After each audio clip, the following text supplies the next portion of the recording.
قیامت کې به د ټولو نه ډومبې حساب زما سره د دې منځ کې نن ته حساب ورکولی شي چې دا ودرېږي الله اکبر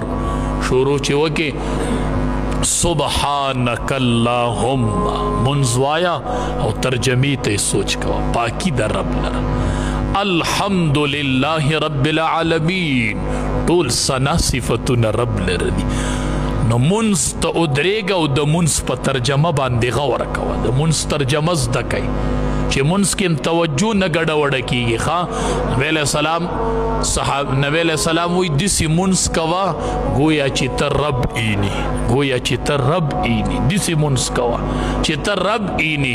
که دا تصور دې نشي پیدا کېدی نو کم از کم دا تصور پیدا که چې ما رب اینی ما رب اینی ما ته کیمرې لګېدلي دي الم یعلم بان الله یرا دا بنده نه دی پوه چې ان الله یرا چې الله اینی ما رب اینی ما رب اینی منځ کې ډېر اهتمام شروع کړئ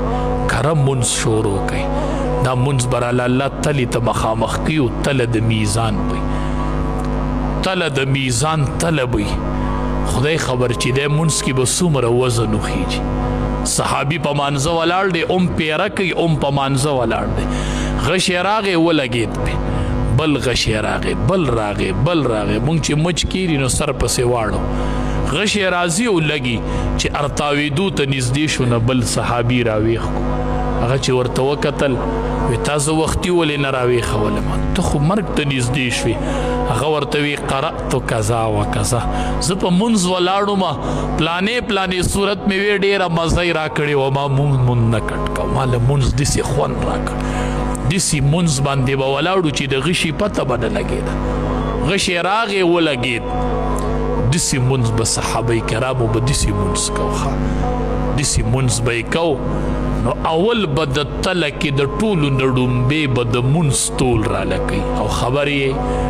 ټول عملونه چې نبی علیه السلام ته میلو شوي دي نو جبریل امین د اسمان نه ځمکې ته راغلی دی حکم یې راوړی دی زکات دی روژه ده حج دی خو چې کله د منځ فرضیت کېده او منځ حواله کېدو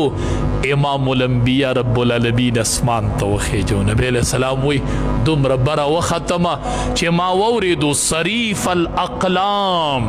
د قلم اواز مې واورېد د قلمونو اواز مې واورېد دومره نږدې ختلی وم الله هغه ځای ته وغوښتو ښه نبی علیه السلام فرمایي فورجه سقف بیتي یوه شپه وه د کور چت مې سوری شو دا به اوس امت ته مونځ میلاویږي د نبی علیه السلام د سترګو یخوالی به میلاویږي وی فورجه سقف بیتي وی د کور چت مې سوری شو و انا بمکه او زه په مکه مکرمه کې وم د کور چت مې سوری شو چې ومې کتل نو جبریل امین راکوش چې ومې کتل د کور چت مې سوری شو جبریل امین راغی چې راغی جبریل امین راله ډاریک سینه وسیرله چې راغی ډاریک یې راله سینه وسیرله او یو لوښی ورسره و د سرو زرو حکمت پکې پروت او ایمان پکې پروت و حکمت پکې او د حکمت او د ایمان نه ډکو یو لوښی او د سرو زرو د حکمت او د ایمان نه ډکو وی سینه یې راله وسیرله او هغه یې راله داسې دنده په دې سینه کې ور واړو نبی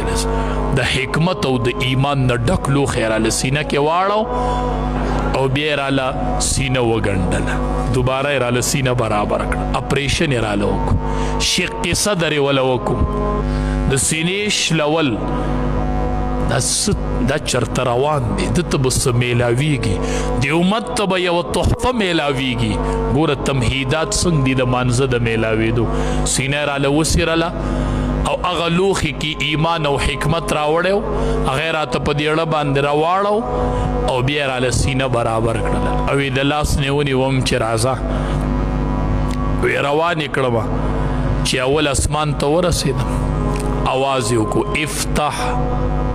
کولاو کوي دروازه تپوسو شوې من هذا څوک یې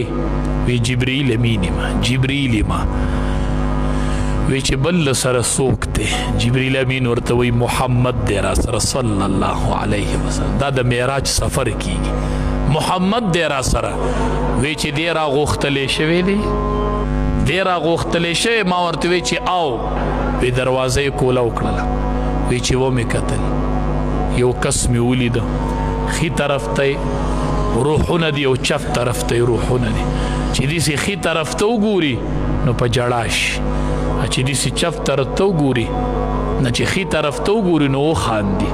او چې چپ طرف ته وګوري نو په ژړا شي. او کس دی او دقه روحونه دي یو طرف ته او بل طرف ته دي. ما جبریل امین نه تپوس وکړو دا څوک دی؟ وی چې دا آدم علیه السلام دی، دا بابا آدم دی. ښه ما ته وی چې مرحبا بالنبی صالح والابن الصالح، اے پیغمبر صالح، اے بچوڑیا صالح. آدم علیہ السلام خو نیکه دی کنه، نورو پیغمبرانو چې ورته سلام کو وی بالنبی صالح والاخ الصالح،